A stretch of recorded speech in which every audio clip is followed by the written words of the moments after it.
In a stunning escalation to the Northwestern hazing scandal, head coach Pat Fitzgerald was fired yesterday, 3 days after an initial punishment of a 2-week suspension.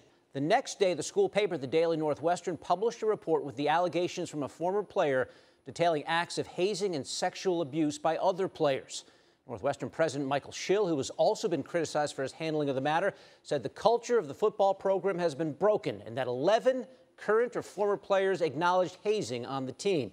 Fitzgerald had become the face of Northwestern football after 17 years at the helm, which followed a great career in Evanston as a linebacker. ESPN's senior college football writer Pete Thamel joins us now with more details. So, Pete, I think most felt a 2-week suspension in the middle of the summer was pretty light. So what changed from that suspension Friday to Fitzgerald's firing Monday?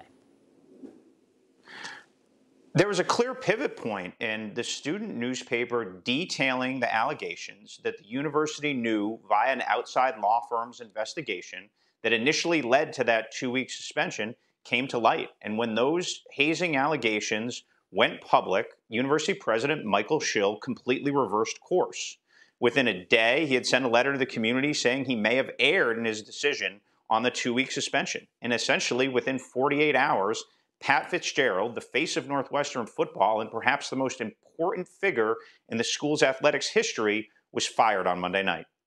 All right, so this is obviously very late in the process to make a head coaching change. Where does the program go from here in terms of leadership and coaching, because the season is starting before too long? Defensive coordinator David Braun is going to be considered the acting head coach in the upcoming days. And it's not an overstatement to say that the roster in the future of Northwestern football is extremely tenuous. Every player on that roster can transfer right now because of the coaching change and can be immediately eligible wherever they go.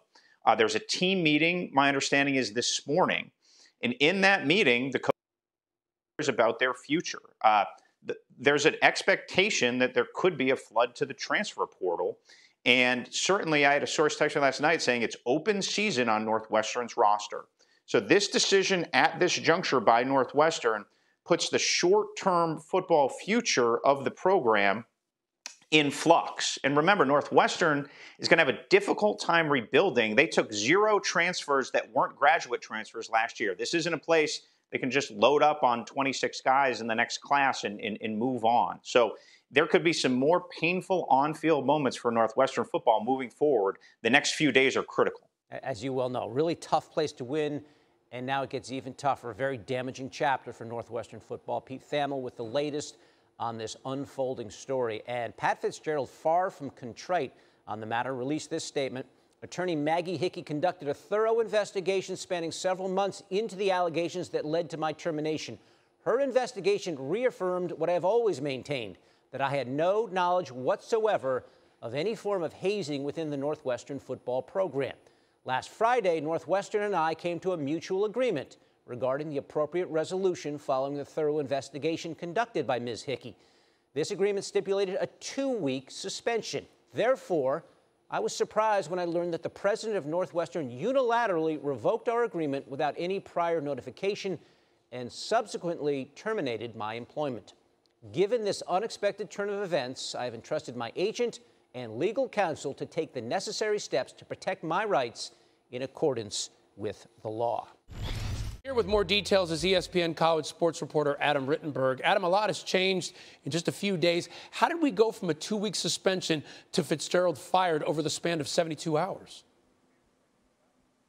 Well, Ryan, President Michael Schill, the university president, upon reflection, felt that Pat Fitzgerald could no longer oversee a culture that he largely built, and that a culture that Schill felt was partially broken by these hazing incidents that happened and that were kind of reported as part of that investigation. Now, the important thing to remember is that most of the information, almost all the information, did not change. This was information that was relayed in the investigation and led to that initial 2-week suspension at a relatively light time of the year. Now, the article came out. Schill did speak to the whistleblower, the former player who came forward with the allegations to spark the investigation. He spoke to him on Sunday morning, so it became more personal. There was obviously significant backlash. There was other players who came out and corroborated the hazing incident and also some other things that happened in the program. And so after seeing that and speaking to people, leadership at the university, hearing positive feedback and negative things about the program,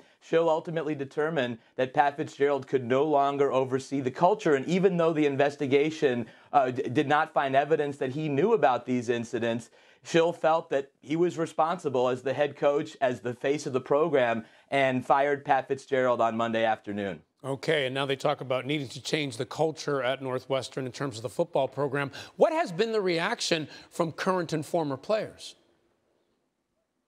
Current players are really disappointed. This is a group that came out in unanimous support of Pat Fitzgerald on Saturday night, saying, he had nothing to do with this. He's their coach. He's molded them and made positive impacts on their lives. They did hear briefly from him in an emotional team meeting on Monday night. They also were very upset at Michael Schill, the president, and athletic director Derek Gregg, who was not present for the meeting. He zoomed in. He's been traveling overseas. Schill wasn't there either. And a former player told me last night that the reactions in the room, not having Schill there, Gregg briefly spoke, did not answer questions. A lot of angry faces in that room, he told me. And he said that them not being there in person to tell them this important news was just cowardly. That was the word he used. And that a lot of his teammates feel about the university president and the athletic director. Now, the whistleblower, the former player who really started all the allegations, he told me that this has always been about protecting the mental health and safety of athletes, and that he was satisfied with how President Michael Schill dealt with it the second time around, after the investigation had concluded on Friday. Okay, a tense situation at Northwestern. We'll see what happens next with this program. Adam Rittenberg keeping us on top of this ongoing story. Thank you, Adam. Thanks for watching ESPN on YouTube. For live streaming sports and premium content, subscribe to ESPN+.